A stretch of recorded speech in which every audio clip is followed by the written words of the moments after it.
Speaking moistly, speak 2 meters apart. Speaking moistly. Hello, everyone. Welcome to our usual Tuesday afternoon with Speaking Moistly. With me, as usual, Greg. Sir, how are you doing today? Hey, everybody. I'm doing well, Mark. I'm drinking coffee today, so look out. Real Nice, coffee. Yep. nice. I drink a diet Dr. Pepper at lunch. That's all the caffeine I do, and I don't drink coffee in the morning either. But yeah, coffees. I mean, some people really like their coffee. Yeah, it's a problem with me. I'm trying to microdose right now. Trying to dose down the caffeine. Not that type of microdosing. Fair enough. Fair enough. There's lots of crazy things going on in Canada in healthcare. Doug Ford has announced that private clinics or private places will be opening up to service Ontarians who are on waiting lists, et cetera, et cetera. We had a security guard or two security guards who assaulted a woman, and the woman subsequently died. That case got thrown out, and apparently our healthcare is akin to North Korea, but the NDP would really rather Doug Ford did nothing and pretend that our healthcare isn't collapsing in real time. I find it interesting that lockdowns isn't on the menu of ways to help the healthcare system survive this time. That's good. That's a plus. Is this what winning looks like? Yeah. I mean, well, there's a couple things there. I think first and foremost is this death that happened in 2020 that Mark's referring to with Mhm. this woman, Warner. What's her first name? Stephanie Warner was her Yep. name, and is her name. And this is so creepy and horrifying. The fact There's that someone video. wasn't wearing a mask properly, and then she gets and remember, this is the beginning of the COVID hysteria. 2020, May 2020, I think this is when this happened. This is when like Masks weren't the even masks were mandated. began to get mandated, and everyone's like, oh, we gotta do the mask thing. It was like the beginning of all this hysteria. Like that's the best way to stop the virus. And by the looks of it, allegedly, these two security guards ended this woman's life by trying to apprehend her for not wearing a mask properly. Yeah. This in my personal perspective, this does need to be compared to the George Floyd situation. It's an authority figure who's apprehending somebody, and they die at the hands of that authority figure. The difference is the George Floyd thing was on camera, and this one, creepily, if you watch the security camera goes zzz, like, we're not going to look at that. We're going to look away from that. But I mean, aside from it not being caught on camera, it's really disturbing. Oh, also the difference is these what happened with the George Floyd case? I'm pretty sure the police officers got charged with They got um charged and convicted with murder. Yeah, the yeah. one guy who was kneeling on his neck, allegedly, because that's the move they're taught as well, right? Anyway, Well, and you there was also a scenario of a white guy getting his neck knelt on years ago, and he died, and no one gives a crap. But yeah, that was on camera as well, by the way. yeah, But yeah. yeah, I mean, so there wasn't charges laid, or the judge threw the case The judge out. threw it out. Yeah, there were charges laid in Um, this case, but the judge threw it out, and there was the video surveillance mm, footage, all of that stuff. And you said this was in 2020. The mask mandates in Guelph came into effect in July 2020, right? So, mm, um, if it was May 2020, that's even before most of the mandates were even put in place. So it's yep. even more egregious. And the major difference is, what is the response? What has been the response? Obviously, to George Floyd, it was burning cities everywhere. There was riots. It became, this huge BLM movement. It became a point of virtue for many different politicians in the United States and Canada. We even had Justin Trudeau taking a knee on Parliament Hill for the Yeah, BLM protest. yeah. And what are we going to see for Stephanie Warner being killed at the hands of security guards in Toronto General Hospital? We're not going to see anything. We're So actually going to right, see but politicians who are terrified to even speak about it, um, because it's not a popular in thing. Oh, that death. Ugh. That death from security guards. Yeah, that's not trending right now. That's not really in right Mhm. now, that type of So death. So it's sorry. interesting to me. You're pointing out George Floyd, how that was really broadcast all over. It was, you couldn't turn on a TV without hearing about George Floyd and the injustice he Right. received at his moment of death, et cetera, at the hands of these police officers. And it's interesting because the powers that be wanted to create that kind of unrest. They needed an inciting incident, and it didn't really matter what. And they found this inciting incident and they went with it. And it doesn't matter that George Floyd was kind of a piece of trash. Like, he was not a very good person. He pointed a gun at a pregnant woman's belly, and he did all sorts of terrible things. He was a career criminal. He was a career criminal and so on and so forth. But they found these parameters that worked to incite the social response they wanted, and they went with it. And it was all you could do but be bombarded with this media all the time about this George Floyd thing. But now that there's a case where people who rightly say, well, there's injustice here, like this was a defenseless woman, 2 security guards assaulted her in a hospital for not wearing a mask properly. But is that a death? Should that be a death sentence? People who want to have that conversation are being stifled because this situation doesn't represent a opportunity to incite the public in a way that the powers that be want to incite the public, the same way that they wanted to in George Floyd. So it's a similar circumstance, but nobody cares because they're not looking to use it for social engineering, right? Yeah, and it comes down to who they can make the villain, right? So with the George Floyd situation, they can make the police the villain. They can make white people the villain. They can, they can attach that to all of the other woke rhetoric with the right when it victim. comes to colonization, when it comes to capitalism, all this stuff. But when it comes to socialized healthcare, when it comes to a security guard in a social healthcare system, we can't make that the villain, because that's our whole fundamental core of Canadian pride and Canadian nationalism in some sense. It's also the way to control everything. Like to have that structure in place, that's the control mechanism. It's pretty wild. One thing that we didn't talk about in the green room that I want to touch on now, because we're talking about it and it's related, but not exactly related. There's a necessity for you to be vaccinated in order to access organ donation. So if you need an organ replacement, if you need a liver or a heart, anything really, then you need to be able to access the organ transplant. And in order to access that, you have to be vaccinated. And there was somebody talking about it on Twitter today that he was saying he had firsthand knowledge and he's not vaccinated and he's been removed from the waiting list for the organ he was waiting for. But we're rolling in organs. We have so many organs. No other country in the world has as many organs as Canada. Why? MAID, medical assistance in dying.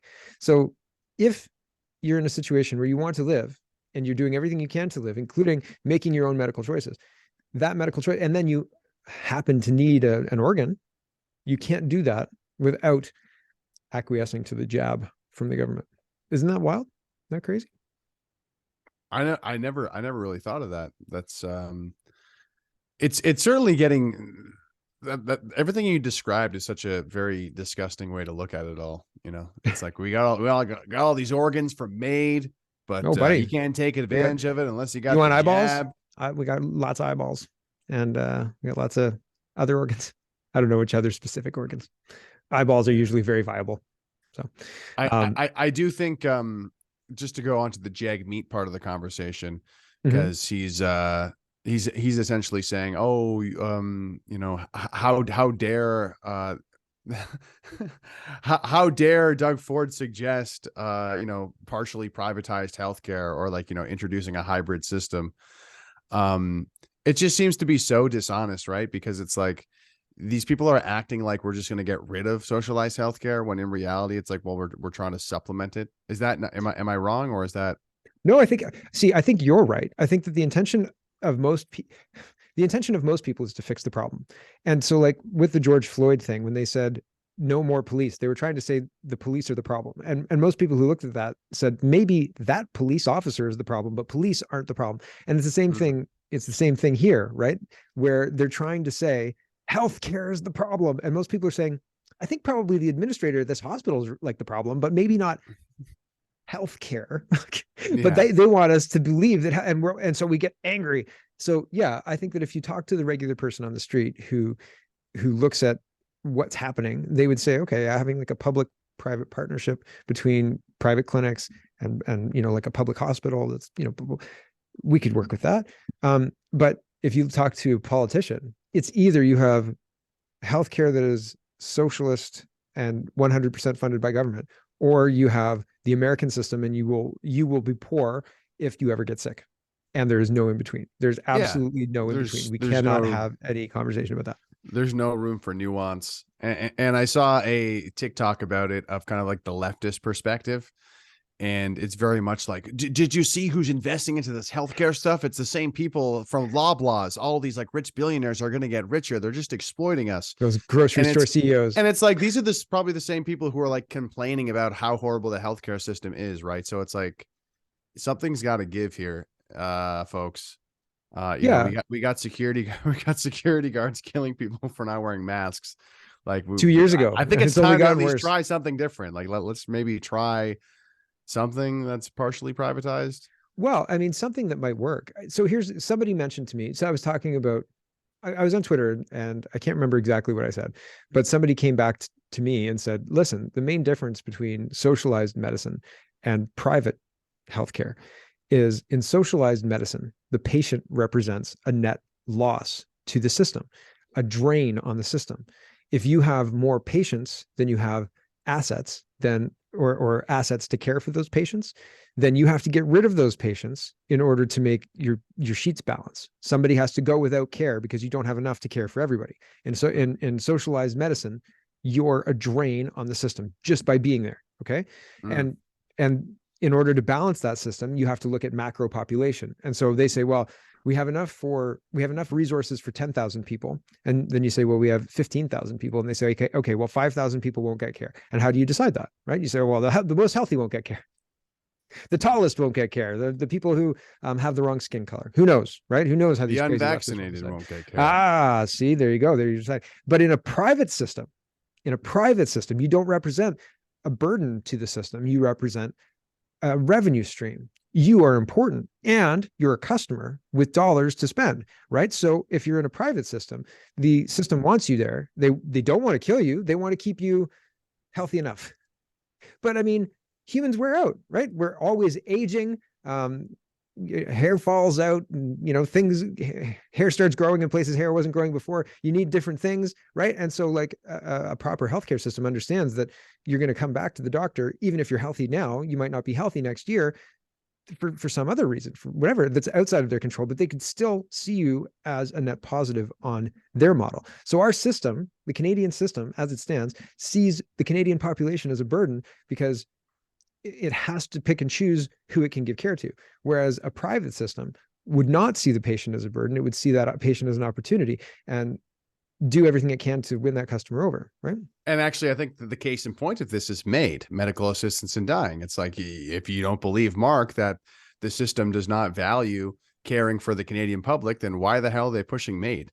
Yeah. Because here's your solution, in a socialized system, by pushing MAID, you are saving money by not having to take care of this person. Whereas it's the opposite in a private system. Yes. If you are getting rid of a customer, then what That's are you insanity. doing? That's crazy. You literally killed the lifetime value of this customer. This is the golden goose. Why are you killing him? That's a pretty good actually demonstration of why. I'm gonna remember that one. That's a good one to explain to people. Yeah.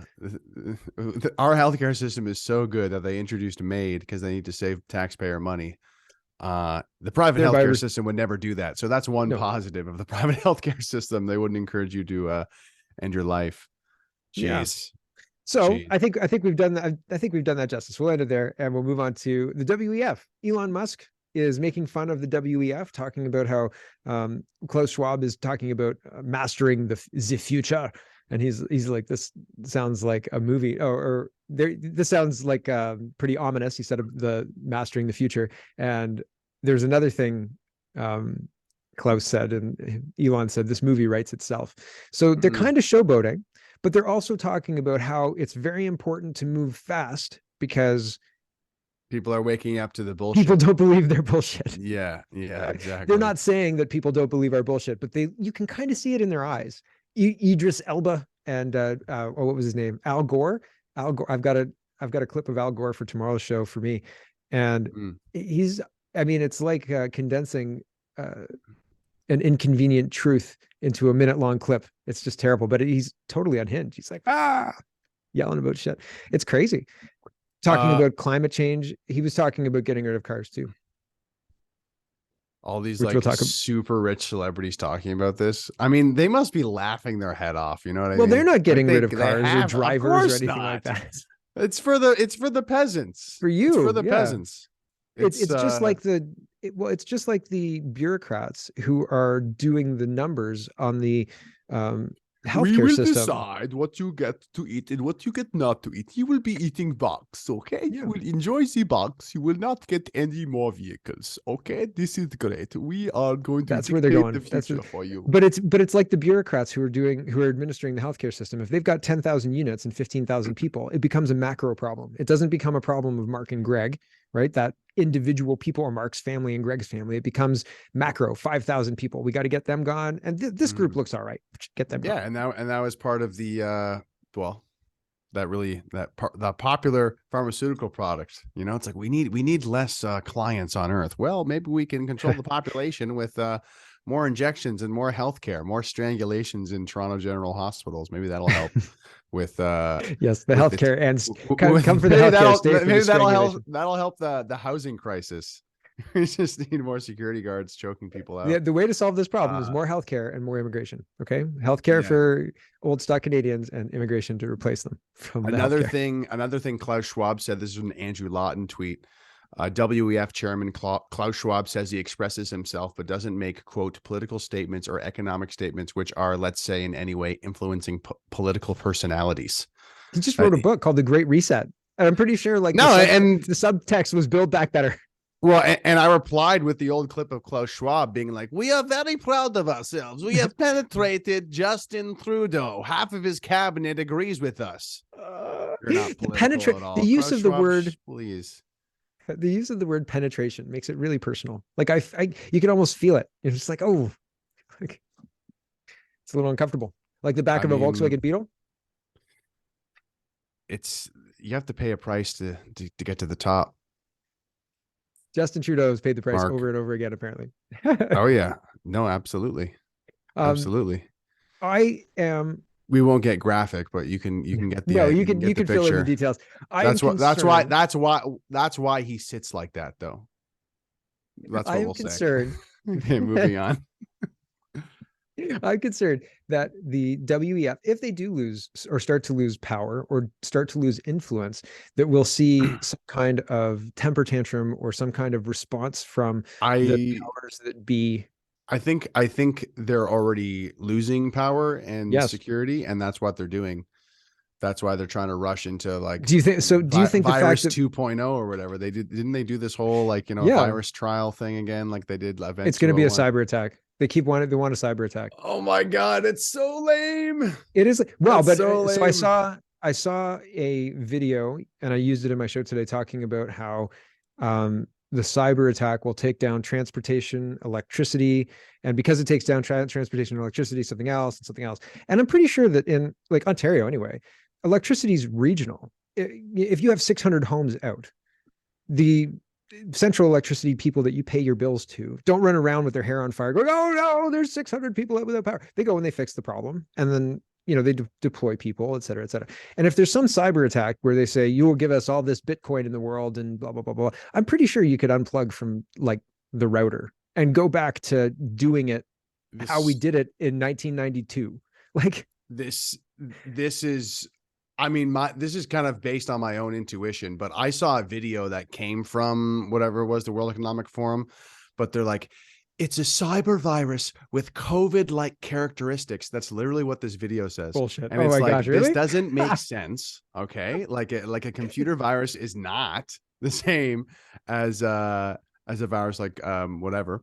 But yeah, I mean, it's very obvious. They're going to try to do the exact same thing that they did with the COVID, which is okay, because of this virus, now you don't get any more privacy. Now we're going to track you everywhere you go. Now you need to buy in our like beast system, mark of the beast system. And essentially they're going to do the same thing with technology where it's like, oh, no internet No electricity. Well, that's because you need to like sign up and like, give us all your personal information. That's the only way that you can get electricity. And like, oh, Yeah. hey, this Face guy, scan. this anti-vaxxer, this guy wants cyber viruses because he's not Yep. signing up to our bullshit program where the beast system.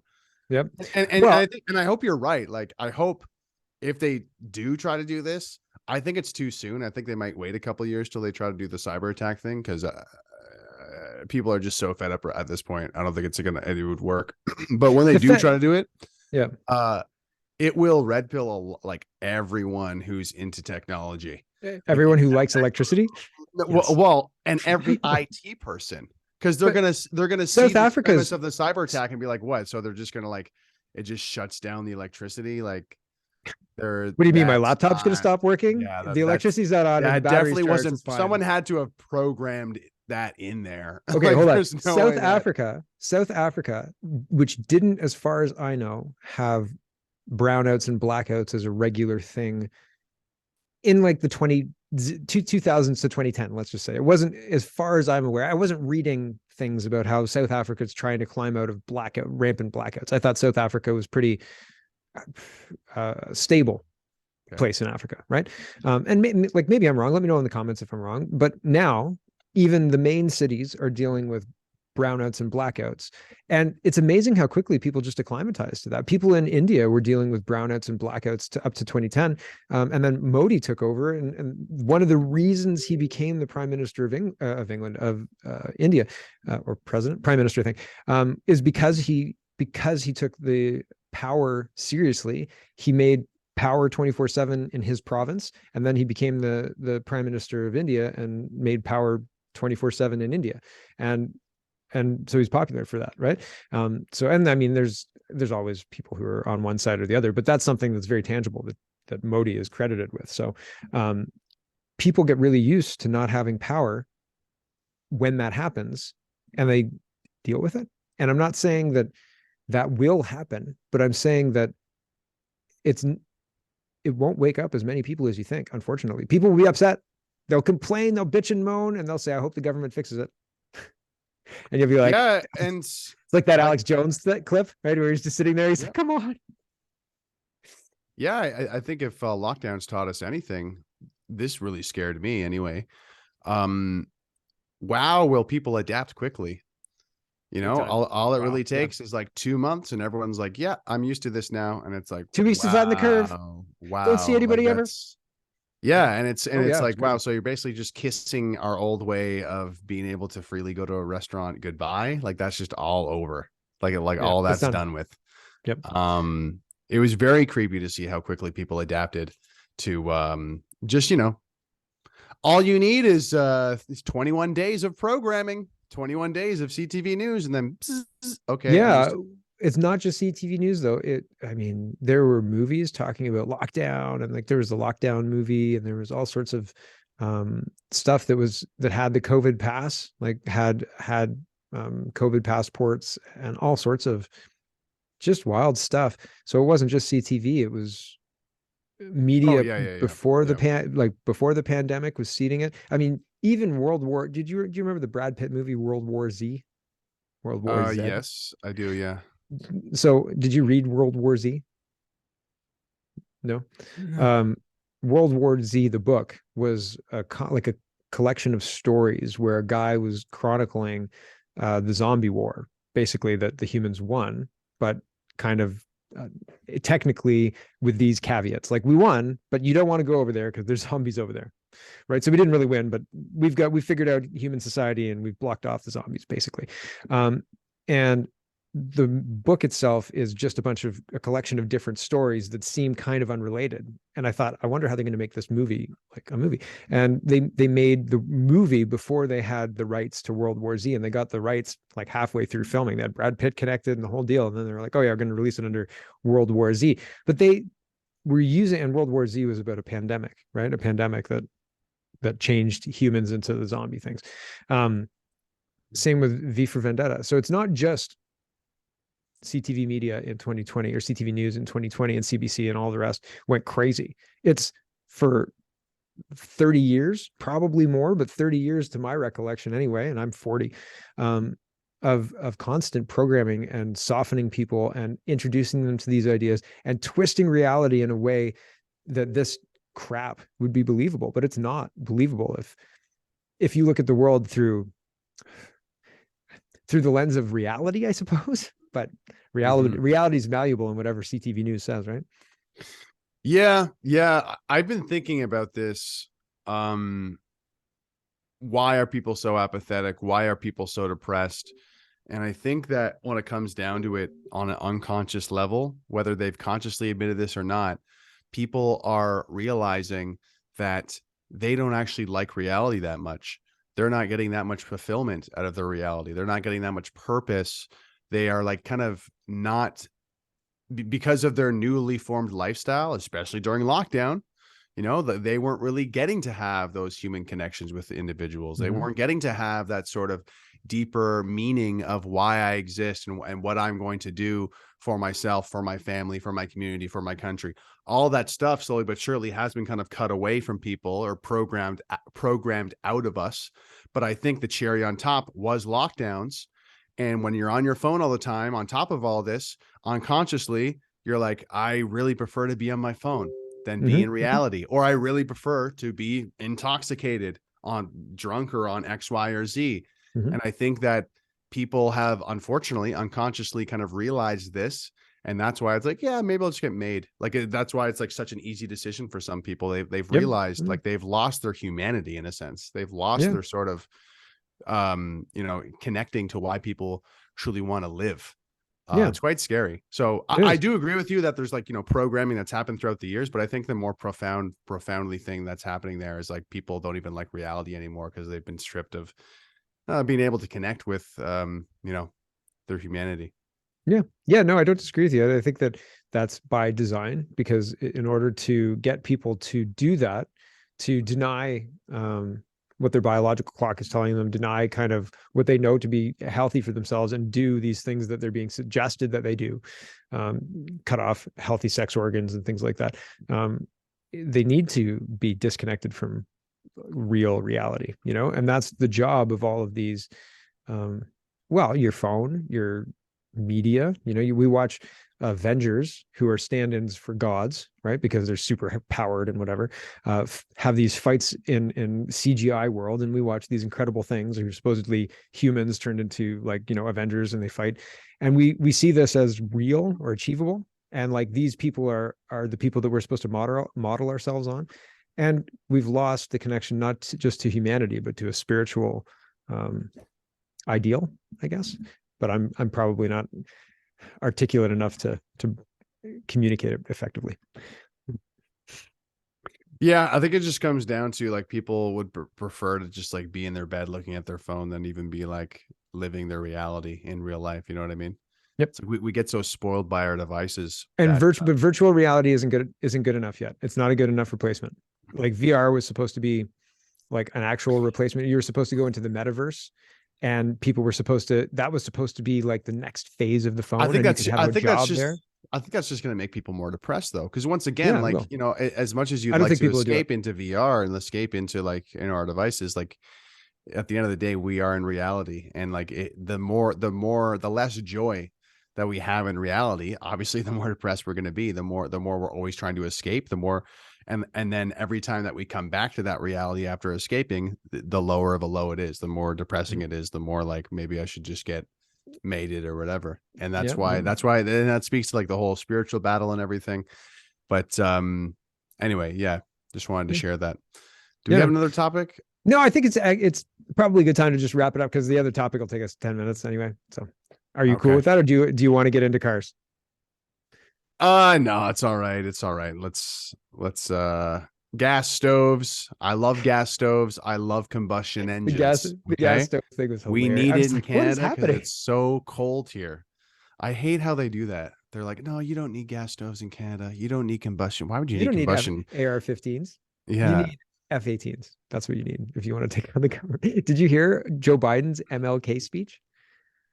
That's what he said. I heard that he said MLK's got nothing on George Floyd. Basically, George Floyd Yeah, yeah, is that more was part of important it. than But he was MLK. but then he ended the speech saying, if you want to take on the American government, you need more than AR-15s. You need an F-18. Yeah, for real. What? Yeah, I'm not even joking. That's what he said. I mean, he Crazy just has town. carte blanche. He can just say whatever he wants. Hey, like what the heck? Yeah, there was Crazy. Hillary could stand in the middle of Times Square and shoot a whatever, like fill in the blank, like a puppy, Yeah, whatever you want to call sure, it, sure. and she could still win the presidency, except she totally lost in 2016.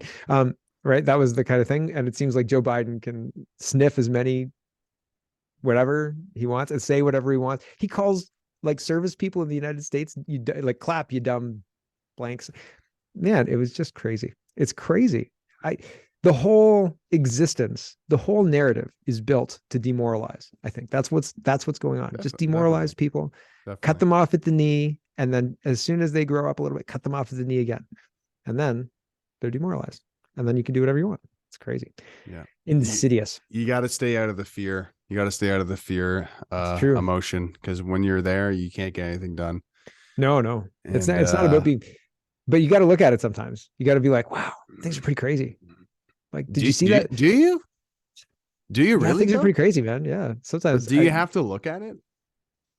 When you well, when yeah, you stare into the abyss stares back, Mark. it's true. You're not wrong. You're not wrong. All right. Where can they find you? Find me at search for me, Greg Wycliffe. I'm on Instagram. I'm on the YouTube. I'm on TikTok. I'm trying to post again on TikTok. I'm also on Twitter at GDub. Thanks for having me, Mark.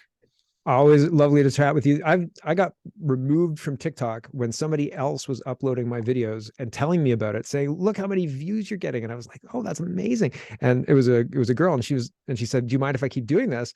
Like it's fun, having all these views." And I was like, "Great." And then the next day, she messaged me and said the account got suspended. I was like, "What?" Uh, So yeah, uh, and so that was the end of that experiment. So blah. So you can find me at CanadaPoly.com, and thanks for hanging out, and we'll catch you next time. Speaking moistly.